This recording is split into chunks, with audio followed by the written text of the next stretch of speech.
Hello दोस्तों, स्वागत है हमारे नए वीडियो में। जरा सोचिए क्या हो अगर आप इस दुनिया में अकेले इंसान बच जाएं और आपके अलावा यहाँ दूर दूर तक कोई भी इंसान नहीं है। एक दिन अचानक आपकी मुलाकात एक लड़की से होती है, तो आप उस लड़की के साथ क्या करेंगे?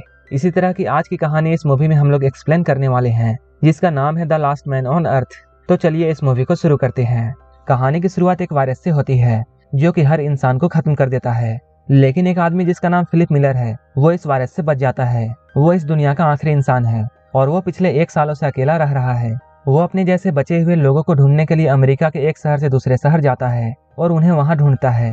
वो अमेरिका के हर शहर में जाता है और इंसानों को ढूंढने के बाद खाली शहर में मार्क कर देता है। इसके बाद वो अपने शहर टक्सन लौट जाता है। जाते हुए वो बहुत सी जगह पर ये लिखता है, अलाइव इन टक्सन। यहाँ वो रहने के लिए एक बड़ा सा घर चुनता है। यहाँ वो दुनिया के बेहतरीन पेंटिंग्स और व्हाइट हाउस की एक चटाई को लाता है। वो अपनी फोटोज और दुनिया की सबसे महंगी महंगी चीजों को यहाँ लगाता है। वो सोने से पहले भगवान से ये बोलता है कि उसे मरने से पहले भगवान एक लड़की से मिलवा दे। यहाँ फिलिप के पास बहुत सारी कारें हैं जिनका इस्तेमाल वो जैसे चाहे वैसे कर सकता है। इसके बाद वो अंडरवियर पहनकर एक दुकान में जाता है। वहाँ वो डकैतों की तरह बंदूक से कांच तोड़ता है। यहाँ वो जानवरों की तरह खाता है। अब उसका बर्ताव इंसानों की तरह नहीं रहा। वो यहाँ जो चाहे वो कर सकता था। वो समय बिताने के लिए बहुत से गेम खेलता है। वो एक्वेरियम को तोड़कर बहुत खुश होता है और कारों को एक दूसरे से टकराता है। ये सारा पागलपन करने में उसे बहुत मजा आता है। वो अपने बीते समय को याद करता है जहाँ वो बाकी इंसानों के साथ बहुत खुश था। फिलिप जिस बड़े से घर में रहता था वो अब कचड़े का ढेर बन चुका है। वो इस जगह को साफ नहीं करता है क्योंकि उसे ही तो यहाँ रहना है। वो नहाता भी नहीं है। अब वो स्विमिंग पूल को टॉयलेट की तरह यूज करता है। वो एक छोटे से पूल में शराब भरता है और नहाते हुए उसे पीता है। वो गेम्स खेलने के लिए एक जगह पर जाता है जहाँ वो बॉल पर चेहरे बनाता है और उनसे बातें करता है। ऐसा करके उसे अकेला फील नहीं होता है। रात में जब वो एक पुतले से बात कर रहा होता है तब वो काफी इमोशनल हो जाता है। लेकिन फिलिप अब इन सब से बहुत परेशान हो चुका है और अब वो मरने के लिए पहाड़ी पर जाता है और अपने दोस्तों यानी सभी बॉल्स को अलविदा कहता है। और वो कार में बैठकर खाई में गिरने वाला था, लेकिन तभी वो आसमान में धुएं को देखता है। वो कार को खाई में गिराने से पहले ही रोक देता है। फिलिप को अपनी आंखों पर विश्वास नहीं हो रहा था। वो धुएं का पीछा करते हुए वहां पहुंचता है। वहां पहुंचकर उसे कुछ ऐसा दिखाई देता है जिसे देखने के लिए वो 1 सालों से भगवान से प्रार्थना कर रहा था। वो देखता है किसी ने अपनी ब्रा को धूप में सुखाने के लिए लटका दिया है। वो इस ब्रा को सूंघता है और इतना हैरान होता है कि वो यहाँ बेहोश हो जाता है।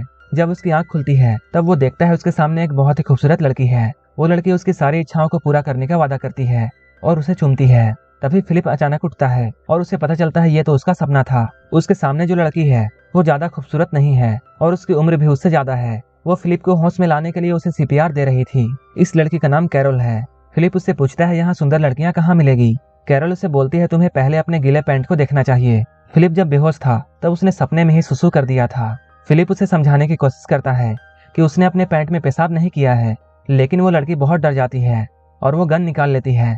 वो फिलिप को अपने से दूर रहने के लिए कहती है। इसके बाद फिलिप अपने हाथों को ऊपर करता है और वो ये बात एक्सेप्ट करता है कि उसने ही पैंट में सुसु किया था। इसके बाद वो फिलिप को बताती है उसने एक बोर्ड पर अलाइव इन टक्सन का साइन देखा था। इसके बाद वो उस जिंदा आदमी को ढूंढने के लिए टक्सन आ गई। फिलिप बहुत दिनों से एक लड़की चाहता था, लेकिन अब कैरल उसके सामने है और वो उसमें उतना इंटरेस्ट नहीं दिखा रहा है। कुछ देर बाद ये लोग कार से एक दुकान पर जाते हैं। रास्ते में जाते हुए कैरल फिलिप से ट्रैफिक नियम को फॉलो करने के लिए बोलती है, लेकिन फिलिप का मानना है यहाँ कोई भी इंसान नहीं है तो ट्रैफिक रूल को फॉलो करने का क्या मतलब है। लेकिन कैरल उसे समझाती है उन्हें सारे नियम्स को फॉलो करना होगा, नहीं तो वो कुछ सालों में जानवर की तरह बन जाएंगे। कैरल की बातों को सुनकर फिलिप गाड़ी रोक देता है। इसके बाद वो दोनों तरफ देखकर गाड़ी आगे बढ़ाता है। जब वो शॉपिंग मॉल पर पहुंचते हैं तब फिलिप अपनी कार को ऐसी जगह पर पार्क करता है जो कि विकलांग लोगों के लिए बनी हुई थी। कैरल उसे यहाँ कार पार्क ना करने के लिए कहती है। फिलिप उससे बोलता है यहाँ विकलांग लोगों के पास कार पार्क करने के लिए बहुत सारी जगह है, लेकिन कैरल अपनी जिद पर अड़ी रहती है और वो कहीं और पार्क करने के लिए कहती है। तब फिलिप गुस्से में गाड़ी को शॉप के अंदर घुसा देता है। इसके बाद ये दोनों घर आते हैं जहाँ कैरल फिलिप के रहने के तरीके को देखती है। यहाँ उसके पास 2 स्विमिंग पूल हैं। इनमें से एक में वो पोटी करता है और दूसरे में उसने कूड़ा जमा करके रखा है। कैरल जब यहाँ महंगी पेंटिंग को देखती है तब वो फिलिप पर चोरी का इल्जाम लगाती है। हालांकि ये पेंटिंग अब किसी के भी काम के नहीं है। फिलिप अब कैरल से बहुत परेशान हो चुका था। इसके बाद वो कैरल को कहीं और जाने के लिए बोलता है, लेकिन अगले ही सुबह फिलिप देखता है कैरल उसके घर की सफाई कर रही है और वो फिलिप से सफाई का सामान लाने के लिए कहती है और उसे समझाती है उसे इंसानों की तरह जीना चाहिए। रात में फिलिप अपने बॉल्स फ्रेंड के पास जाता है और कैरल की शिकायत उनसे करता है। फिलिप को ऐसा लग रहा था कि उसे कैरल से अलग हो जाना चाहिए। अगली सुबह कैरल बगल वाले घर में रहने के लिए आती है। फिलिप उसे यहाँ से दूर जाने के लिए कहता है। फिलिप उसे यहाँ से भगाने की कोशिश करता है और गुस्से में अपनी पैंट को उतार देता है। लेकिन कैरोल ऐसा सोचती है जैसे उन्हें पृथ्वी को आबाद करने की जिम्मेदारी दी गई है। फिलिप गुस्से में कैरोल से ये कहता है वो उसके साथ कभी नहीं सोने वाला है, भले ही वो इस दुनिया की सबसे आखिरी औरत हो। इसके बाद जब कैरोल उसके पास आती है तब वो अपने टॉयलेट यानी स्विमिंग पूल में होता है। वो फिलिप से ये कह रही होती है उसे अपने घर में पानी लाने की कोई व्यवस्था करनी चाहिए ताकि वो यहाँ फल और सब्जियां उगा सके। लेकिन फिलिप यहाँ मदद करने से इनकार करता है। कैरोल उसके सामने एक ताजा टमाटर खाकर उसे उकसाती है, लेकिन फिलिप को उसकी हरकतों से कोई भी फर्क नहीं पड़ता है। रात में जब अंधेरा होता है तब फिलिप कैरोल के घर में जाता है और उसकी उगाई हुई सब्जियों को खाने लगता है। अगली सुबह कैरोल फिलिप के सामने आकर ये देखती है फिलिप का टी शर्ट टमाटर से गंदा हो चुका है। फिलिप कैरोल से कहता है उसने उसकी टमाटर को नहीं चुराया है। फिलिप यहाँ देखता है कैरोल के पैरों पर चोट लगी है। अब कैरोल भी अच्छे इंसान की तरह जीना छोड़ देती है और वो भी अब स्विमिंग पूल को टॉयलेट बनाने की तैयारी करने लगती है। वे दोनों मानव जाति की शुरुआत नहीं कर सकते हैं क्योंकि ये लोग अपने घर में पानी की व्यवस्था भी नहीं कर सकते हैं। तब मानवता को बचाने की इतनी बड़ी जिम्मेदारी ये लोग कैसे निभा सकते हैं। फिलिप को ये सब सुनकर बहुत बुरा महसूस होता है। इसके बाद वो शहर के सबसे बड़ी पानी की टंकी के पास जाता है और वो कैरोल के बगीचे में पानी लाने का रास्ता बनाता है। कैरोल ये देखकर बहुत खुश होती है और वो फिलिप को रात में खाने के लिए बुलाती है। बहुत लंबे वक्त के बाद फिलिप ने इतना अच्छा खाना खाया था, अब वो उसके साथ सोने के लिए तैयार है। लेकिन कैरोल उससे कहती है वो शादी से पहले ऐसा कुछ नहीं करना चाहती है। फिलिप को यह बात बहुत अजीब लगती है। फिलिप को शुरू में ऐसा लगता है जैसे कैरोल मजाक कर रही है, लेकिन कैरोल बिल्कुल सीरियस होती है। लेकिन कैरोल को देखकर फिलिप उससे शादी करने के लिए तैयार हो जाता है। अगले ही दिन ये लोग शादी करने का फैसला करते हैं। ये दोनों शादी करने के लिए चर्च में जाते हैं। इसके बाद जब वो शादी करके चर्च से बाहर निकलते हैं तब मेहमानों का भीड़ उनका स्वागत कर रही होती है। ये देखकर फिलिप को महसूस होता है उसने बहुत बड़ी गलती कर दी है। वो जोर से चिल्लाता है, तभी वो बिस्तर से उठ जाता है और उसे पता चलता है ये तो एक सपना था। लेकिन कुछ ही दिनों बाद इनकी शादी का दिन आ जाता है। कैरोल इनकी शादी का केक तैयार करती है।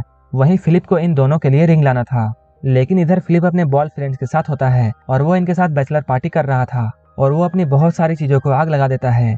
इसके बाद वो उस पुतले के पास जाकर उसे भी गुड बाय बोलता है और उससे बातें करते हुए वो उसे बताता है वो उसकी पहली पसंद है। रात में फिलिप अपने घर जाता है। वहाँ कैरोल ने उसके लिए एक रिकॉर्डिंग तैयार की है। वो रिकॉर्डिंग इनकी शादी में हेल्प करेगा। जब रिंग पहनाने का वक्त आता है तब फिलिप के पास कोई भी रिंग नहीं होती है। कैरोल को ये सब देखकर बहुत बुरा लगता है और वो सोचती है वो अकेले ही साथ रहने की कोशिश कर रही है। इसके बाद वो चर्च से निकलकर चली जाती है। बाद में फिलिप उसे मनाने के लिए उसके घर में जाता है, लेकिन वो कोई जवाब नहीं देती है। इसके बाद वो दरवाजे को हथौड़े से तोड़ता है। वो अंदर आकर देखता है कैरोल ने पूरे घर को बहुत अच्छे से डेकोरेट किया है। कैरोल ने इन दोनों के लिए एक बहुत खूबसूरत केक भी बनाया है। फिलिप अपने किए के लिए कैरोल से माफी मांगता है। वो ये भी बताता है कि वो उसके पकाए हुए खाने को पसंद नहीं करता है, लेकिन उसे इस बात की बहुत खुशी है कि वो कैरोल के साथ है, क्योंकि वो उसके बिना अभी जिंदा नहीं रहता। इसके बाद फिलिप उसे बाहर लेकर आता है। ये दोनों एक गहने की दुकान पर जाते हैं, जहाँ कैरोल अपनी पसंद की बहुत सी रिंग चूज करती है। इसके बाद ये दोनों रात में शादी कर लेते हैं और ये दोनों एक दूसरे के साथ इंटीमेट होते हैं। लेकिन कैरोल इंटीमेट होते हुए भी बात कर रही थी। सुबह में फिलिप रैकेट बॉल खेल रहा होता है, तभी वहाँ पर कैरोल आती है। फिलिप को ऐसा लगता है जैसे कैरोल उसे ऐसा करने पर डांटेगी, लेकिन कैरोल भी उसके खेल में शामिल हो जाती है। इसके बाद वो लोग एक फायर प्रूफ सूट बनाते हैं और उस सूट को पहनकर एक दूसरे को आग लगाते हैं।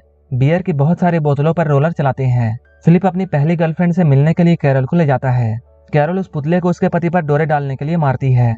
इसके बाद जब ये लोग जा रहे होते हैं तभी एक चौराहे पर इनकी गाड़ी एक दूसरी गाड़ी से टकरा जाती है। तभी फिलिप देखता है एक बहुत ही खूबसूरत लड़की उस कार से निकल रही है। उसे देखकर फिलिप को अपनी शादी पर बहुत पछतावा होता है और यहीं पर मूवी का ये पार्ट खत्म हो जाता है। अगर आपको ये मूवी अच्छी लगी हो तो एक लाइक जरूर कर देना और इसके दूसरे पार्ट के लिए मेरे चैनल को जरूर सब्सक्राइब कर लेना। तो मिलते हैं हमारे नेक्स्ट वीडियो में।